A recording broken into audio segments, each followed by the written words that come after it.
Thanks, Goose. Deadly Premonition was released in other parts of the world in 2010 to pretty mixed reviews. It introduced a kind of wacky comedy to the thriller horror genre, and its general strangeness, I think, intrigued some and repelled others. Now the director's cut has been released in Australia on the PlayStation Network, so we decided to check it out.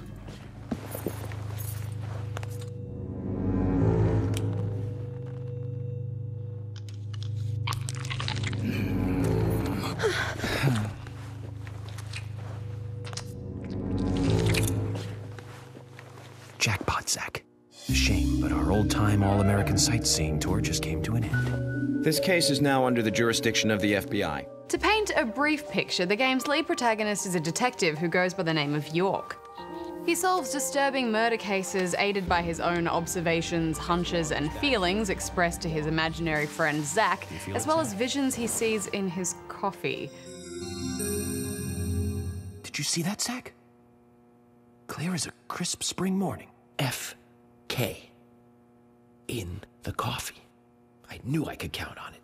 Never fails. The game opens on a disturbing, rather ritualistic murder scene, and not long after, York is tasked with finding the killer using his keen profiling skills. The director's cut has a few tweaks to the visuals and controls, but it still manages to look like a PS2 game, which is baffling because it only came out 3 years ago. Story-wise, a few extra scenes have been added to the narrative, which could have a fair amount of significance to players returning to the game. You've been waiting a long time for this. For us, though, we were happy to take on this strange tale with fresh eyes. The comedy aspect of this game is really odd. I mean, there were times when it actually felt like a spoof.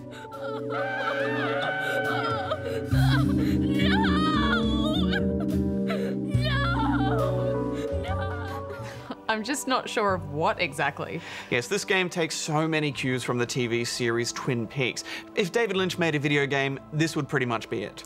Yeah, and the voice acting isn't necessarily bad, but it just feels like it's trying to be bad at times, and all of the dialogue is just ridiculous. I am very particular about my coffee. The very best you have, please. I've never tasted a biscuit this delicious. The balance of milk and butter you've achieved here. Oh my. There's an odd juxtaposition of really graphic themes and then all the conversations and the strangeness of them that surround it. And the music adds to this absurdity as well. Yeah, and often during a really intense cutscene, the music just doesn't fit at all. Hung her from the tree and put on her shoes. Cutting out the tongue suggests a very lonely individual. Either that or a truly hardcore sadist. So you can see why this game has a bit of a cult following, but Hex, I found it such hard work, mostly because of how visually poor it looks, but also the controls, which felt dated, and apparently they've been vastly improved upon since the original release.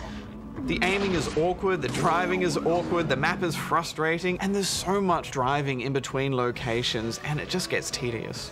Agent Morgan, get us there quickly, but drive within the speed limit. You still don't know your way around. And the combat doesn't really fare much better. Enemies are mostly limited to these weird, slow-moving zombie things, which are barely ever a threat to you. You can fight them with melee weapons you pick up, or your pistol, which has endless bullets, and a few other guns. And oddly enough, you're supposed to keep yourself well rested and well fed. Food and health are everywhere, but you never really get hungry, so it becomes a bit of a pointless endeavor. Also, if you don't shave, you'll slowly grow a beard. I thought that was pretty cool, actually.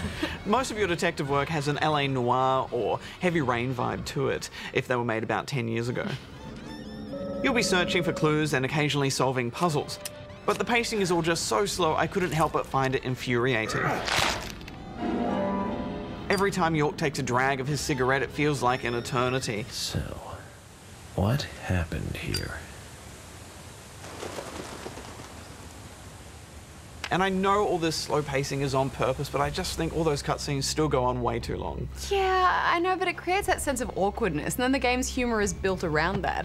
I mean, there's so much about this that sets itself up to be such a train wreck, and yet, I don't know, I just couldn't put it down. Really? Yeah, I mean, there's something about the weird, just bizarreness of it all that just, you know, I wanted to know more, and I think it's largely due to the characters. The lady who runs your hotel, I mean, this whole scene was just baffling. Is everything all right, Mr. Morgan? Yes, it's delicious, Polly. My compliments to the chef. The local cops you get partnered with. Just because you have a badge doesn't mean you can drive like a maniac. George, what are you, his mother? The mysterious rich masked dude. This guy. Pleasure to meet you, Agent Morgan. We've been expecting you. And of course, York himself. Now then, let's get going. I mean, they're all so quirky with such awful character animation. To be honest, I was just bracing myself for who I was going to meet next. And you know, I genuinely wanted to find out who the killer was. As York mentions repeatedly, this is a small town, there's only so many people it could be. And you know, any one of these shady characters is weird enough to have done it. Every citizen of this town is a suspect. I was oddly drawn in by his powers of deduction and his confused pout.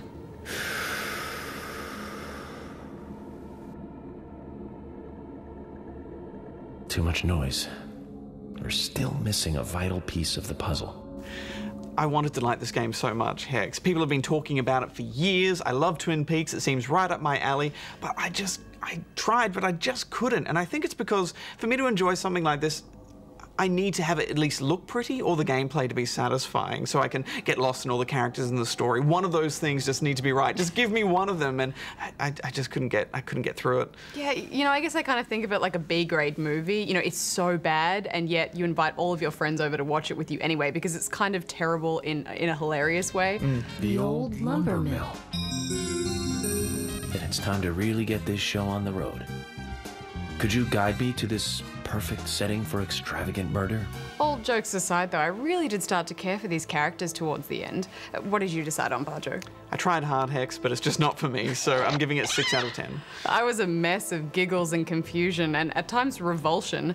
This is a rare gem. I'm giving it 7.5. I'm hoping you won't slow us down.